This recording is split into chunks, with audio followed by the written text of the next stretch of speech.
नेते किंवा आता जे काय पिलावळ उसळली आहे त्यांचे बापजादे देशाच्या स्वातंत्र्याच्या लढ्यामध्ये कोठे होते हे त्यांनी सांगावं.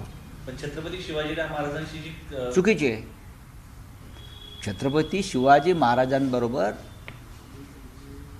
या देशात कोणाशीही तुलना होऊ शकत नाही, तो करण्याचा प्रयत्न करू नये. हे आम्ही या सामनामध्ये आमची भूमिका पक्षाची स्पष्ट केलेली आहे. छत्रपती शिवाजी महाराजांनी त्यांचं हिंदवी स्वराज्य हे स्वतः निर्माण केलं आणि टिपूला वारसा हक्कानं राज्य मिळालं, ते त्याने वाढवायचा प्रयत्न केला. पण छत्रपतींनी स्वराज्य निर्माण केलं. लक्षात घ्या, संघर्ष केला, स्वतःचं राज्य त्यांनी निर्माण केलं. त्यांना वारशाने मिळालेलं नव्हतं, हा फरक आहे. संदीप देशपांडे सातत्यानं चला. विरुद्ध बोलताना काल तुम्ही जो लेख लिहिला होता ठाकरेंचा बाहेर तो समजतो बैला सगळ्यांचा बैल मराठीतील तुमच्यावरती नाव न घेता टीका केली. एक प्रश्न असा आहे की पहलगाम हल्ल्यामध्ये मृत्युमुखी पडलेल्या संतोष जगदाळेंच्या कुटुंबियांकडे दुर्लक्ष होते. सरकारकडून अजूनपर्यंत आश्वासनांची पूर्तता झाली नाहीये. शासकीय नोकरीचं आश्वासन त्यांना देण्यात आलं होतं. पहलगावच्या हल्ल्यामध्ये काय फक्त एकच मृत्यू नाही झाला, महाराष्ट्रातला 6 कुटुंबांवरती आघात झालेला आहे. आणि प्रत्येकाच्या घरी तेव्हा भारतीय जनता पक्षाचं लटांबर जाऊन बरं का छाती पिटून राजकीय आक्रोश करताना आम्ही पाहिलेलं आहे. आम्ही पाहिलं आहे ना, हे करू ते करू, नोकऱ्या देऊ, मदत करू. पण भारतीय जनता पक्षाचा खोटरडेपणा अशा प्रसंगातही दिसतो जिथे आमचे लोक शहीद झालेत, मारले गेलेत. 26 हिंदू मारले गेले ना पहलगावमध्ये, आणि त्यातले महाराष्ट्रातली 6 कुटुंब आहेत. पुणे, कल्याण, डोंबिवली.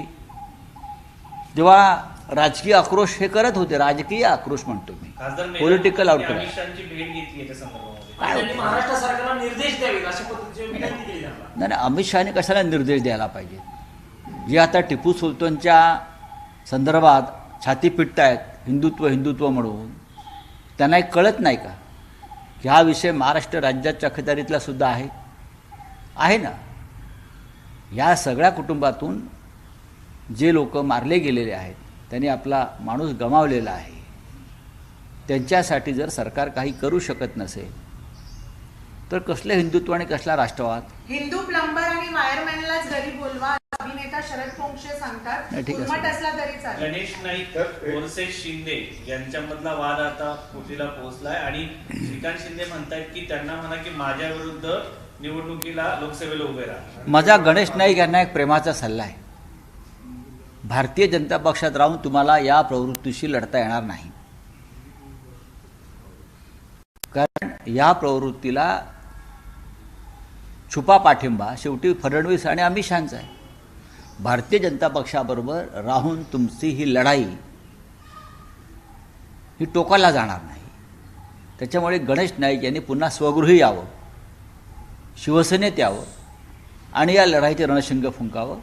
विजय गणेश नायकांचाच होईल, एवढंच मी सांगू शकतो. का नाही होणार? गणेश नाईकांचं मी काय म्हणतो आहे तुम्ही समजून घ्या. दिल्लीमध्ये तुम्ही समजून घेत नाही मराठी पत्रकार, माझं असं म्हणणं आहे. मी असं म्हणतोय की गणेश नाईकांनी जे रणशिंग फुंकलेलं आहे भ्रष्टाचाराविरुद्ध, अरेरावीविरुद्ध त्यांच्या जिल्ह्यात, ते तुम्ही आधी समजून घ्या काय आहे ते. नव्या मुंबईतल्या आणि ठाण्यातले मोक्याचे भूखंड कसे बिल्डरांच्या घशात गेलेत, रस्ते बगीच्यांसाठी राखीव असलेले भूखंड कसे दिले, कसा भ्रष्टाचार झाला. आणि स्वतः गणेश नाईक म्हणतात की एक दिवस एकनाथ शिंदे तुरुंगात जातील. बोलले आहेत ना ते, एक दिवस हा भ्रष्टाचार असा सुरू राहिला तर एकनाथ शिंदेला तुरुंगात जावं लागेल असं ते म्हणतायत. सरकारचा पाठबळ मिळतंय का? नाही. ही लढाई सत्तेत राहून त्यांना लढता येणार नाही. गणेश नाईकांना देवेंद्र फडणवीस यांचं पाठबळ आणि असा तुमचा आरोप आहे? पाठबळ असेल तर कारवाई व्हायला पाहिजे. ज्या पद्धतीनं उपमुख्यमंत्र्यांचे चिरंजीव कॅबिनेटमधल्या एका मंत्र्यावरती कोरकडासारखे हल्ले करतायत, म्हणून माझे गणेश नाईकांना आव्हान आहे, ही लढाई भाजपात तुम्हाला कधीच लढता येणार नाही. तुमच्या हातापायात बेड्या टाकून तुम्हाला लढायला पाठवलेलं आहे.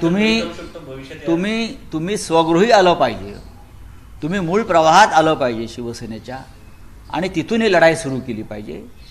बरं, संपूर्ण जिल्हा तुमच्या पाठीशी उभा राहील. भाजपबरोबर राहून तुम्ही लढणार नाही. तुम्हाला फक्त आमदारकी आणि मंत्रिपद मिळतील, लढण्याचं बळ कधीच मिळणार नाही.